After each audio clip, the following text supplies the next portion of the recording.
Mason Carter agreed to the blind date only because he could not bear to disappoint his closest friend one more time. He told himself it would be one quiet dinner, a few polite questions, and then a graceful exit back into the life he had built around routine and control. He had no idea that the evening would rearrange everything he thought he understood about his own existence. When he stepped into the restaurant and saw the woman waiting at the corner table, his breath caught in his throat. It was not Emily's sister, the woman he had been promised. It was Sophia Bennett, the chief executive of the very company where he had spent the last 8 years of his career.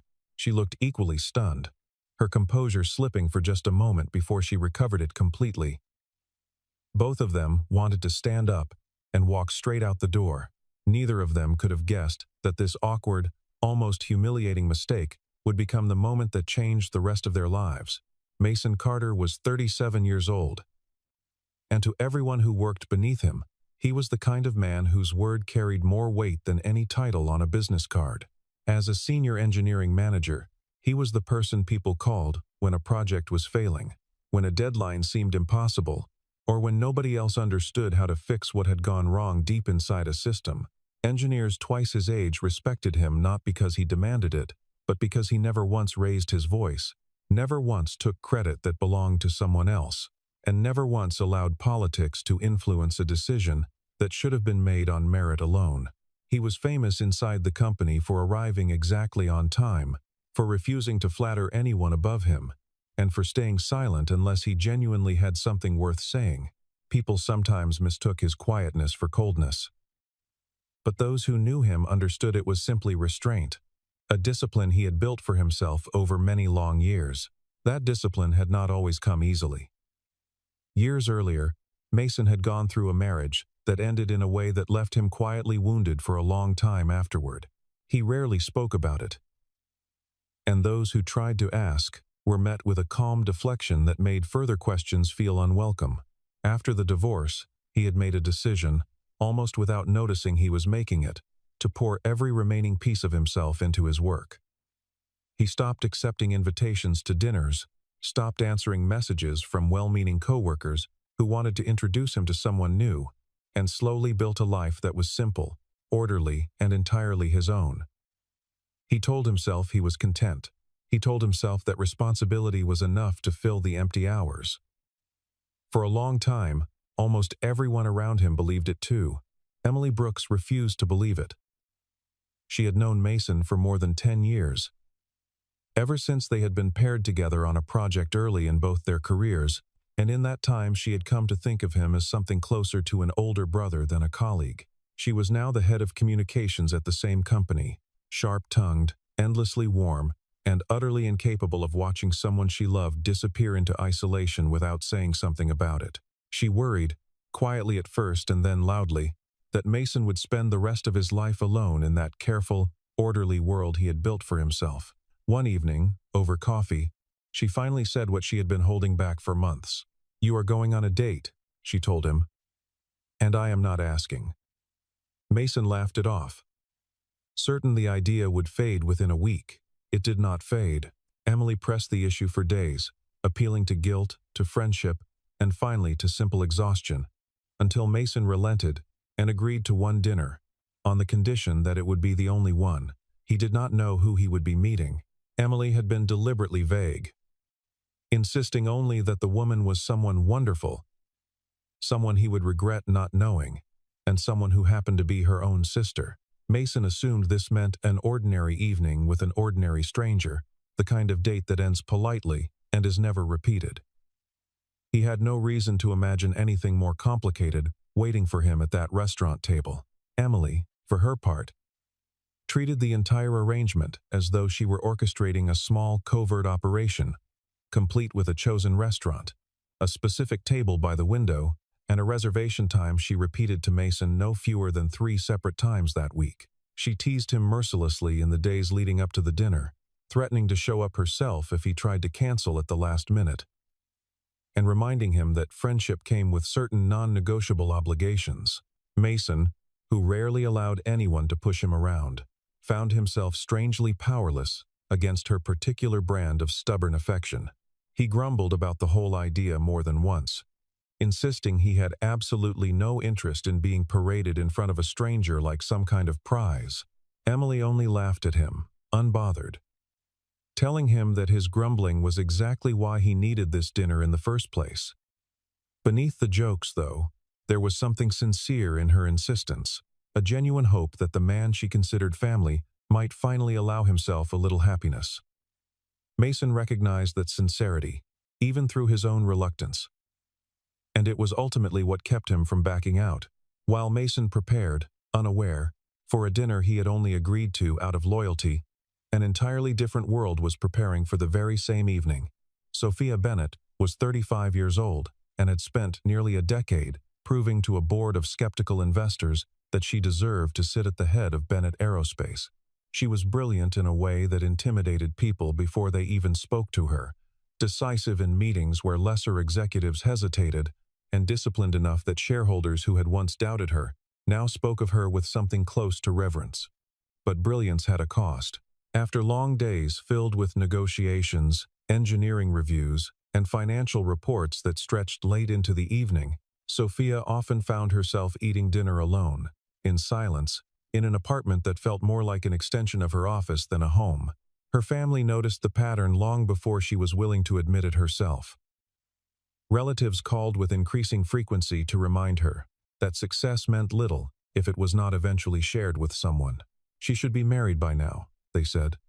She should be building a life outside those glass office towers. Sophia despised the entire ritual of arranged introductions, the forced smiles, and rehearsed small talk that came with being set up by someone else's good intentions. But her younger sister, Emily, was one of the few people in her life whose judgment she trusted without hesitation. And when Emily asked for this one favor, Sophia found she could not refuse. She agreed to a single dinner, expecting nothing more than another polite, forgettable evening before returning to the work that defined her. Her assistant had grown accustomed to clearing Sophia's evenings for exactly these kinds of family obligations, always with the same resigned sigh and the same knowing look, since everyone close to Sophia understood how rarely she allowed anything personal onto her calendar. Sophia herself approached the evening with the detached efficiency she brought to minor contractual negotiations, mentally rehearsing polite exit lines in case the conversation grew tedious within the first 20 minutes. She had sat through enough of these arranged introductions to know the pattern by heart. The nervous compliments, the careful questions about her position, the barely concealed interest in her wealth rather than in her as a person. Emily had promised this one would be different, insisting that her friend was nothing like the men Sophia usually encountered at these dinners. Sophia had heard that particular promise before and placed little faith in it, though she agreed to trust her sister one final time. She told herself she would give the evening exactly 1 hour before politely excusing herself, certain that whatever waited at that restaurant would be entirely unremarkable. Neither Mason nor Sophia had any idea that the person waiting for them at that restaurant was, in fact, the other. Emily had orchestrated the entire evening with quiet, deliberate mischief, convinced that the two people she loved most outside her own household were exactly what the other one needed, even if neither of them would have agreed to it if they had known. As the sun set that evening, Mason straightened his jacket in front of a mirror, telling himself this would be simple and short. Across the city, Sophia checked her reflection one last time, telling herself the same thing. Both of them walked toward that restaurant expecting an unremarkable evening. Neither of them could have imagined what was actually waiting on the other side of that door. Mason arrived first, exactly on time, because that was simply who he was. He gave his name to the host, was led toward a table near the window, and felt his footsteps slow the moment he recognized the woman already seated there. Sophia looked up at precisely the same instant, her expression shifting from polite anticipation to something closer to disbelief. For a long, suspended moment, neither of them spoke, the noise of the restaurant fading into an uncomfortable silence that seemed to stretch far longer than it actually did. Finally, it was Mason who broke it, his voice barely above a whisper. "Is that you?" he asked. Sophia's lips parted slightly before she managed to respond. "Is that you?" she echoed back, equally stunned. equally certain that some enormous mistake had just occurred. A waiter approached to ask whether they were ready to order, and both of them stared at him blankly for a moment, as though the question had been asked in a language neither could quite understand. Sophia recovered first, offering the man a tight, professional smile and asking for a few more minutes, a request that bought them time neither of them knew what to do with. Mason lowered himself slowly into the chair across from her, feeling every one of his usual certainties dissolve beneath him. He had spent 8 years carefully separating his professional life from anything resembling vulnerability, and now the two had collided in the most public way imaginable. Sophia folded her hands on the table, composing herself the way she composed herself before difficult board meetings, though her eyes betrayed just how unprepared she was for this particular kind of surprise. The silence that followed felt heavier than either of them expected, the kind of quiet that makes a room seem smaller than it actually is. Before either could decide what to do next, Mason's phone buzzed with a call from Emily. And against his better judgment, he answered it right there at the table. Emily's laughter came through immediately, bright and completely unapologetic. "Surprise," she said, drawing the word out as though she had been waiting all day to say it. It became clear within seconds that Emily had never actually told either of them who the other person would be, allowing the introduction to unfold exactly as chaotically as she had hoped it would. Mason ended the call slowly, staring across the table at the woman who now controlled every major decision at the company where he had built his entire career. For a moment, both of them considered simply standing up and leaving, offering some polite excuse about a forgotten obligation or a sudden headache. Neither wanted to be the one to explain this evening to Emily later, and neither wanted to sit through what promised to be an unbearably awkward dinner with someone who now held far too much professional significance in their life. But something held them both in place, an unspoken reluctance to disappoint the woman who had clearly gone to so much trouble to bring them together. "We might as well eat," Mason finally said, gesturing toward the untouched menus between them. Sophia allowed herself the smallest smile in response. "Just dinner," she agreed, "and then we forget this ever happened." The first several minutes were exactly as stiff as either of them had feared, filled with careful, professional small talk about ongoing projects and quarterly targets, the kind of conversation that kept the evening safely impersonal. Mason answered her questions precisely, the same way he answered them in boardrooms, while Sophia listened with the same measured attention she brought to every meeting. But slowly, without either of them quite noticing the shift, the conversation began to drift away from spreadsheets and deadlines. Sophia mentioned a trip she had taken years earlier, before the company had consumed every spare hour of her life. And Mason found himself asking questions he never would have asked a colleague. From there, the topics kept wandering, touching on music neither had listened to in years, books left unfinished on nightstands, and the forgotten ambitions of much younger versions of themselves. Somewhere between the appetizer and the main course, Sophia laughed, a real, unguarded laugh that seemed to surprise her as much as it surprised him. Mason discovered, almost with disbelief, that the woman known throughout the company for her icy composure had a sharp, unexpected sense of humor hiding just beneath the surface. Sophia, in turn, realized that the quiet, serious engineer she had occasionally passed in hallways was capable of making her laugh harder than she had in months. Neither of them mentioned the company again for the rest of the meal. At one point, Sophia described a disastrous camping trip from her college years, complete with a collapsed tent and an unfortunate encounter with a family of raccoons, and Mason laughed so hard he had to set down his fork to keep from spilling his water. She admitted she had not told that story to anyone in years, mostly because it did not fit the image people expected from her, the composed executive who never seemed to make mistakes.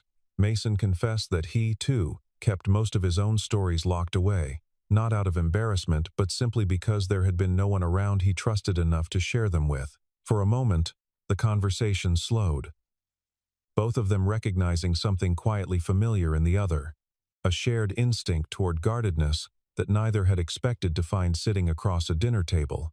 By the time the plates were cleared away, the tension that had defined the beginning of the evening had softened into something far more comfortable, though neither was quite ready to name what that something might be. When the dinner finally ended, They said goodbye with careful, deliberate politeness, the kind reserved for people who intend never to see each other outside of work again. Mason thanked her for the evening, and Sophia thanked him in return, both of them speaking with the practiced formality of executives closing out a meeting rather than two people who had just spent hours laughing together. As they walked to their separate cars, each privately concluded the same thing, that whatever had happened at that table would remain a strange, private secret, never to be repeated. There will not be a second time, Mason told himself as he drove home through the quiet streets. Sophia thought something remarkably similar as she rode the elevator up to her apartment. Neither of them yet understood how wrong they both were. The following morning arrived exactly as every other morning had for the past several years, at least on the surface. A major project review had been scheduled weeks in advance. Gathering senior staff into the largest conference room to discuss the timeline for an upcoming engine certification, Sophia walked in precisely on schedule, her posture straight, her expression unreadable, every trace of the woman who had laughed so freely the night before completely erased. She spoke with the same clipped authority she always used in these meetings, asking pointed questions and demanding clear answers from anyone who hesitated. Nobody in that room had the slightest idea what had transpired between their chief executive and the senior engineer, seated only a few chairs away. Mason, for his part, behaved with the same steady professionalism he always brought to these reviews. He did not glance at her more than the situation required, did not soften his opinions in her presence, and certainly did not attempt to leverage the strange coincidence of the previous evening into any kind of advantage. When Sophia challenged one of his projected timelines, he pushed back exactly as he would have with any other executive, presenting data and defending his position without a hint of deference. This, more than anything else, caught Sophia off guard. In her experience, most men in that room adjusted their behavior the moment they believed they had gained her personal attention, becoming either overly agreeable or subtly manipulative in ways she had long since learned to recognize. Mason did neither. He simply continued being exactly who he had always been. As the meeting stretched on, Sophia found herself watching him with a curiosity she had not expected to feel. He answered every question directly, admitted uncertainty when he genuinely felt it, and refused to inflate numbers simply because the room wanted better news than the data actually supported. When another executive tried to pressure him into revising a safety margin downward to meet an aggressive deadline, Mason refused outright, calmly explaining the risk in terms even the least technical person in the room could understand. Sophia said nothing during the exchange, but she noted it carefully, filing it away alongside everything else she was quietly learning about this man. By the time the meeting ended, she understood something she had not expected to understand so quickly. Mason Carter was not like the men who usually orbited people in her position, circling for advantage rather than standing on principle. Over the following weeks, Sophia found reasons, entirely legitimate ones, to involve Mason more directly in a critical new propulsion project the company had recently taken on. It was not favoritism, and she made certain everyone understood that, because his technical record made him the obvious choice regardless of anything else.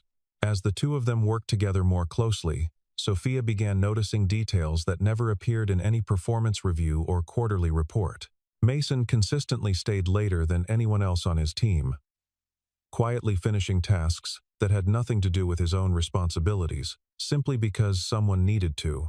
He never claimed credit for solutions his junior engineers had actually developed, instead making sure their names were the ones mentioned in every update he sent upward.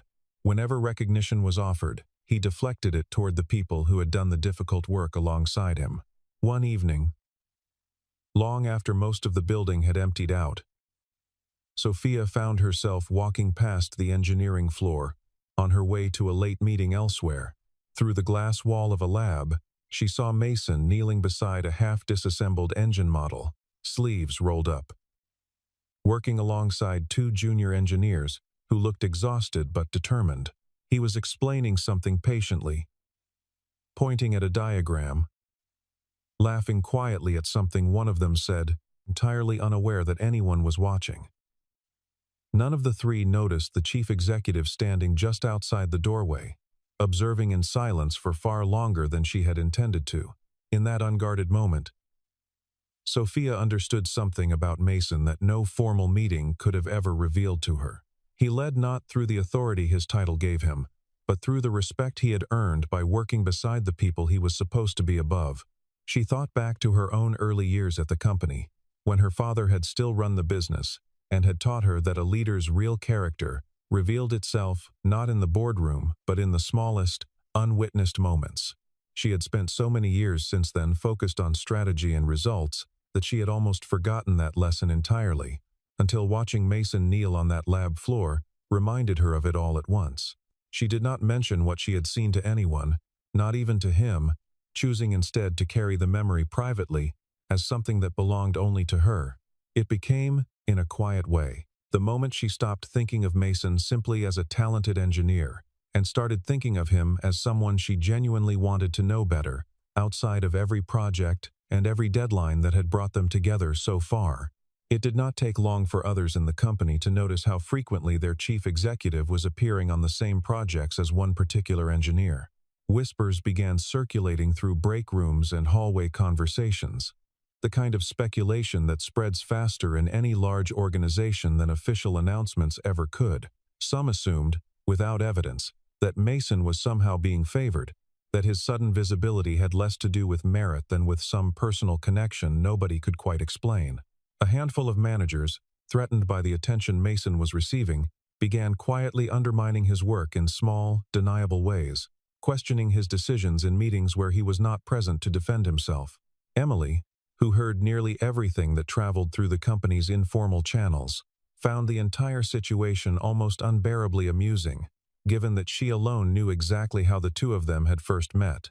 She teased Mason relentlessly whenever they crossed paths in the hallway, lowering her voice to a conspiratorial whisper and asking whether the rumors were at least partially true, delighting in his flustered denials.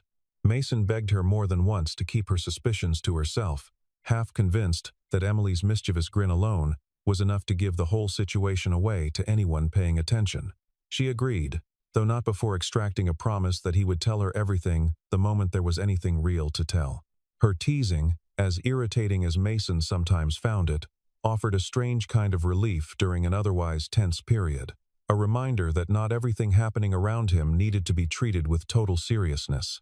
Word of this reached Sophia eventually, as most things in her company eventually did, carried to her through channels she had built specifically for that purpose. She was furious, though she kept that fury carefully controlled, the way she controlled everything in her professional life.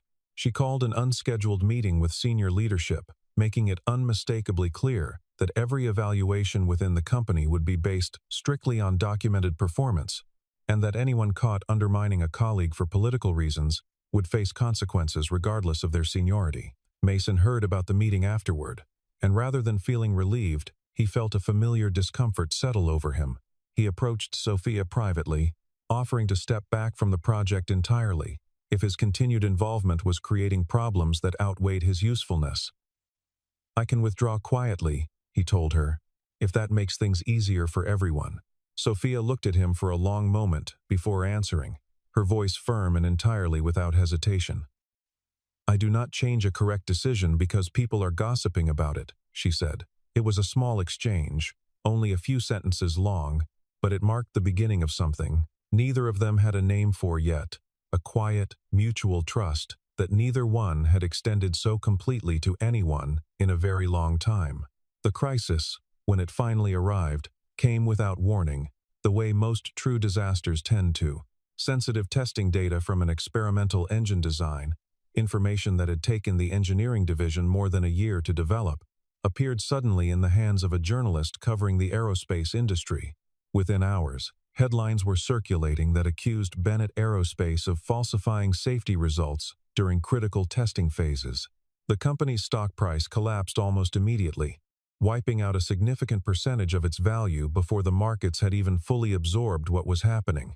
A competing firm seized the opportunity, publicly suggesting that Bennett Aerospace had cut corners in ways that endangered lives, a claim that spread faster than anyone inside the company could effectively counter. Within the boardroom, panic set in almost instantly, board members shouting over one another, searching desperately for someone to blame before the situation grew any worse. Sophia stood at the center of that panic, absorbing accusations from every direction while trying to hold together a company that suddenly felt like it was disintegrating beneath her.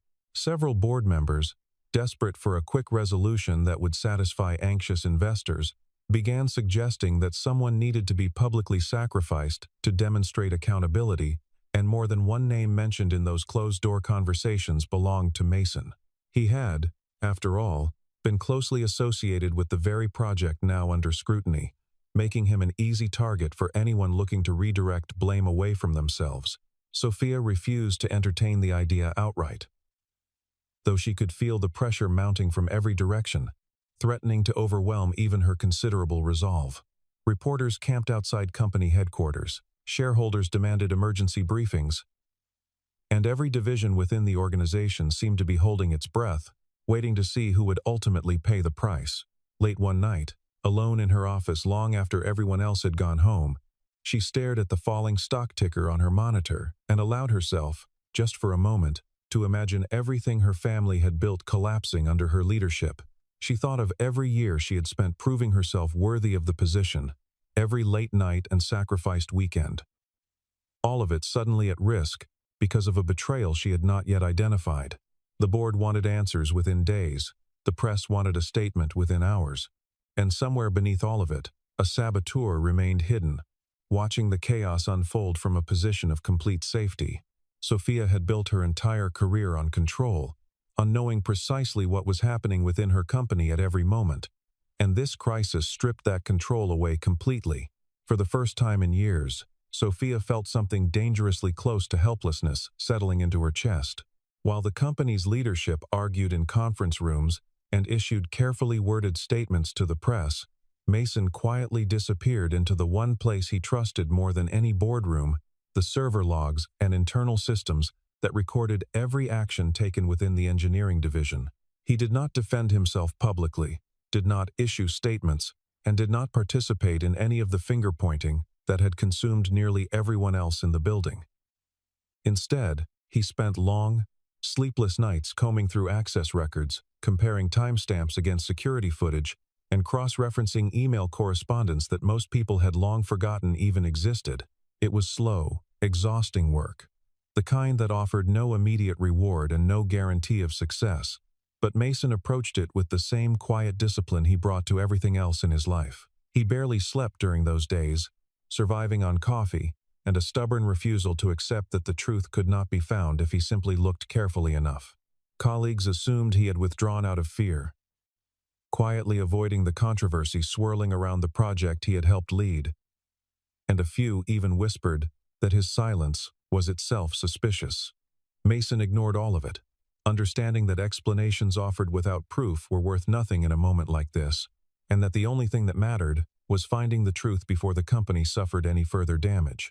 He cross-referenced badge access records against server logs, noting which employees had opened specific files at hours that did not match their usual patterns of work. He built spreadsheets late into the night, comparing timestamps down to the minute, gradually constructing a timeline that no casual observer would ever have thought to assemble. Night after night, he narrowed the possibilities, eliminating names one by one until only a small handful remained. Eventually, the evidence pointed towards someone nobody had suspected, a mid-level director with access to sensitive testing files who had quietly accepted payments from a rival company in exchange for leaked information. The trail was subtle, carefully hidden behind layers of seemingly innocent transactions, but Mason had assembled enough documentation to make the truth undeniable. Rather than releasing the information publicly or using it to clear his own name in front of the board, he brought everything directly and privately to Sophia, laying out the evidence with the same calm precision he used in every technical review. He asked for nothing in return, made no mention of the accusations that had been quietly circulating about him, and requested that his name be kept out of any official statement entirely. The most important thing, he told her simply, is protecting the company and the people who depend on it. Sophia sat in silence for a long moment after he finished speaking, staring at the evidence spread across her desk, understanding fully for the first time exactly what kind of man she had been working beside all along. Once the truth came to light, The crisis unraveled almost as quickly as it had begun. The responsible director was quietly removed, legal proceedings were initiated, and Bennett Aerospace issued a carefully documented statement that not only cleared the company of any wrongdoing, but exposed the coordinated effort by a competitor to damage its reputation. The stock price began recovering within days. Investor confidence returned faster than anyone had predicted, and the same board members who had once whispered about sacrificing Mason now spoke his name with something close to admiration. Word spread quietly through the company about who had actually solved the crisis. Though Mason had done everything possible to avoid public credit, the competitor responsible for spreading the false accusations faced its own reckoning once the truth became public, its reputation suffering nearly as much damage as it had attempted to inflict on Bennett Aerospace. Industry analysts who had spent weeks speculating about safety failures now wrote instead about the company's resilience, praising the transparency of its internal investigation and the integrity of its leadership. Employees who had spent weeks anxious about their jobs finally exhaled, gathering in break rooms not to whisper rumors but to share genuine relief that the worst had passed. Grateful shareholders proposed an unusually generous bonus, along with public recognition at the next major company event, eager to reward the man who had quietly saved them all from disaster. Mason declined almost all of it. He accepted only the standard compensation outlined in his existing contract, insisting that anything beyond that felt excessive for simply doing what his position required of him. Sophia found this response almost as remarkable as everything else she had learned about him over the past several weeks, and one afternoon, alone in her office, she finally asked him directly why he had refused. Mason considered the question for a moment before answering with the same quiet honesty that had defined every conversation they had shared so far. "I only did what my responsibility required of me," he told her. Nothing more than that. Sophia sat with those words long after he had left the room, turning them over in her mind again and again. She thought of the countless investors, executives, and would-be suitors who had crossed her path over the years, each of them eager to attach themselves to her success in one way or another. She thought of how tired she had grown of trying to distinguish genuine character from calculated ambition, a task that had become so exhausting she had nearly given up on finding anyone worth trusting completely. In all her years of building relationships with talented, ambitious people, she realized she had met remarkably few who possessed both genuine skill and genuine integrity in equal measure.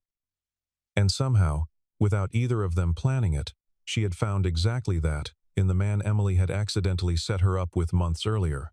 That night, for the first time in longer than she could remember, Sophia allowed herself to imagine a future that included someone else in it. Not as an obligation fulfilled for her family's sake, but as a possibility she genuinely wanted for herself. It was Sophia who finally reached out first, something she rarely did in her personal life, sending Mason a simple message asking if he would be willing to have dinner with her again. This time, she made it unmistakably clear that the invitation had nothing to do with the company, nothing to do with projects or crises or board meetings. It was, she wrote, simply a woman who wanted to spend an evening with a man she had come to genuinely admire. Mason read the message twice before responding, a small, unfamiliar warmth settling in his chest as he typed his reply. They chose a quiet restaurant far from anywhere either of them typically frequented, somewhere neither colleagues nor cameras were likely to find them. The conversation that evening flowed with none of the earlier stiffness, none of the careful professional distance that had defined their first accidental meeting.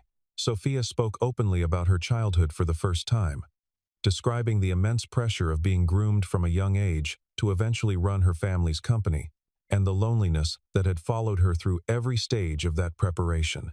She admitted, quietly, that she had spent so many years focused on proving herself capable that she had barely noticed how isolated her life had become. Mason listened without interrupting, offering the same patient attention he gave to every serious problem placed in front of him. When it was his turn, he spoke about the years following his divorce, the slow, difficult process of learning how to build a life that included more than just work, and how he had convinced himself for far too long that responsibility alone could be enough. As the evening wore on, both of them arrived, almost simultaneously, at the same quiet realization, somewhere along the way, In their relentless pursuit of success and stability, each of them had forgotten to make room for their own happiness.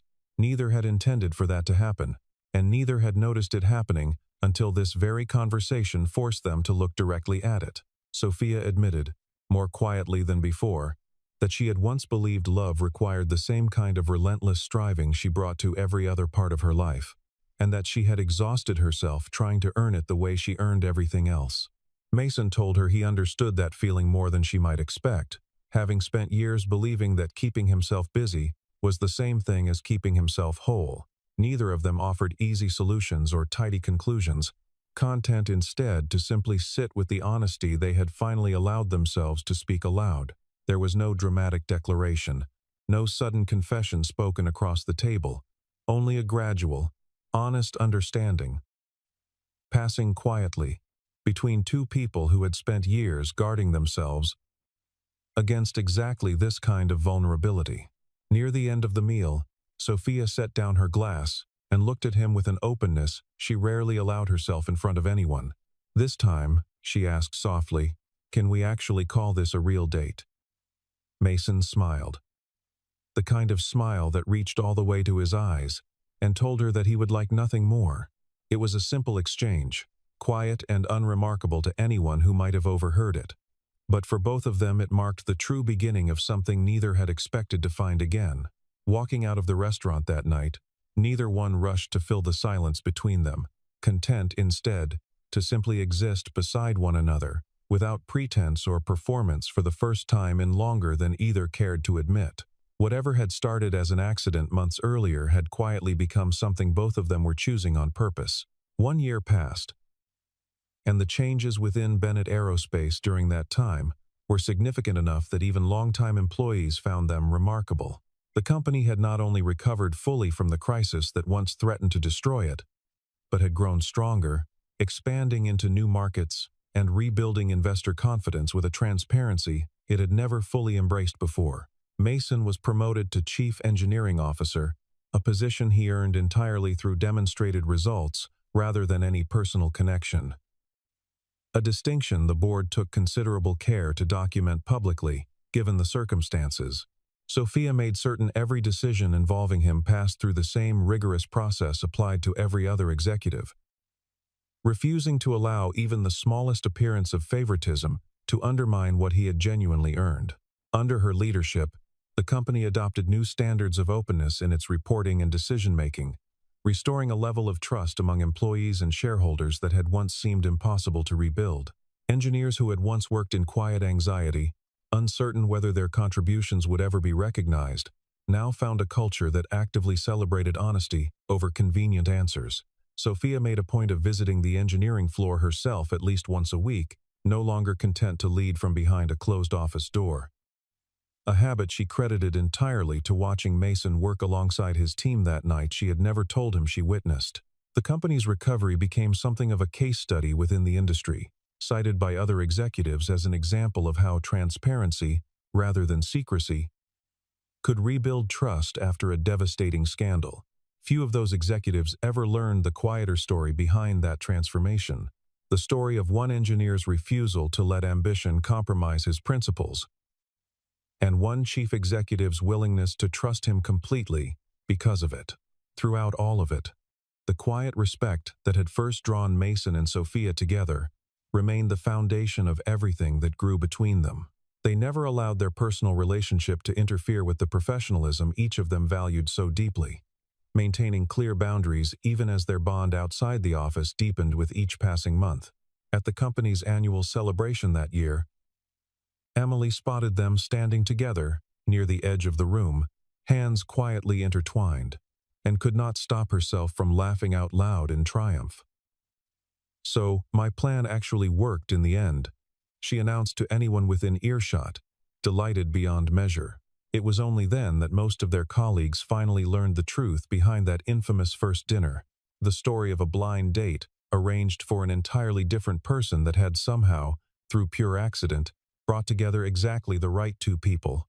Later that evening, away from the noise of the celebration, Mason took Sophia's hand and told her quietly that the greatest achievement of his life had never actually been his career, despite everything he had built and everything he had overcome to build it. "The greatest thing that ever happened to me," he said, "was walking into the wrong table on a night I almost did not go at all."